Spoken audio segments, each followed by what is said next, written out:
બનીશું આપણે. આ તો એક બસ બીતક સાંભળી લીધી, કથા સાંભળતા હોય એમને ખંખેરીને ઊભા એમ રાજી ના આવે. ક્લાસમાં ભણેલું ખંખેરી ઊભા થઈ જાય ને તો પરીક્ષામાં ફેલ થઈ 0 માર્ક્સથી ત્યારે તો ટ્યુશન રાખી છે કે ફેલ ના થવાય? રાખી છે કે નથી રાખતા? અને કેટલી વાર વાગોળી છે. આ બચારા ભણી ભણીને જમતા હતા ને મરી ગયા ડોક્ટર.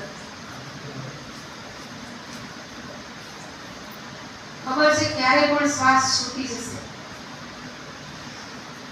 એ તો દમ પર બાંધિયા તો भी भूल जात, वजन नहीं भरोसा किनका बरस मास और दिन. ખબર છે કેટલા શ્વાસ લેશું પર ભણતર માટે કેવો ધ્યાન. એમ નથી કે ભણાવો નહીં ને ભણો, બધું કરો, પણ રાજ્ય માટે કેમ પુરુષાર્થ છે? આત્માના પ્રિયતમ માટે બાના સિવાય શું કાઢવા? હમણાં જ સાંભળ્યું કે બાધા રાખવાની હોય ને જાન ઉપર બની આવી હોય બાળકોની તો છૂટી જશે તરત બધી.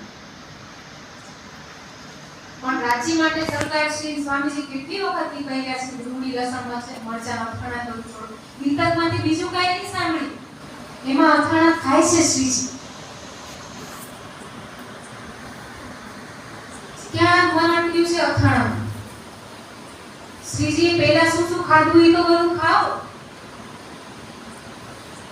અક્ષરમાં શું ખાધું એમને? પત્ની છોડીને કશી ખબર નથી ત્યારે પત્નીના દાગીના સદગુરુના ચરણોમાં મૂકે. મૂકો તો પહેલા ગીતક શરૂ કરવી તો ત્યાંથી શરૂ કરો ને, પછી અથાણા ખાઓ. પન્નાસી પહોંચ્યા છે. તો આ આપણું ભૂત મન છે જે આપણને ભટકાવી છે. કે દજ્જાલ ક્યાંય બહાર નથી. દજ્જાલ કરત કશું એસા અંતર કરત દખલ, દોસ્ત કો દુશ્મન કરે પીરાય દેવે.